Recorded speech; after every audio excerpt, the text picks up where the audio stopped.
மாவட்டம் அம்பாசமுத்திரம் அருகே மேற்கு தொடர்ச்சி மலையில் மாஞ்சோலை பகுதியில் ஒப்பந்த கால அடிப்படையில் இயங்கி வந்த தனியார் தேயிலை தோட்ட நிறுவனம் கடந்த ஆண்டு அதன் உற்பத்தியை நிறுத்தியது.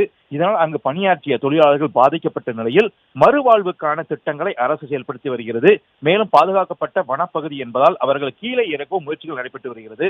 இந்த நிலைதான் மாஞ்சோலையில் உள்ள வன பாதுகாவலராக பணியாற்றும் துறை மகன் ஐயா குட்டி அவர் என்பதுள்ள அங்குள்ள பெண்ணின் வீட்டிற்கு பெண்ணின் கணவர் இல்லாத நேரத்தில் மது போதையில் சென்றதாக கூறப்படுகிறது.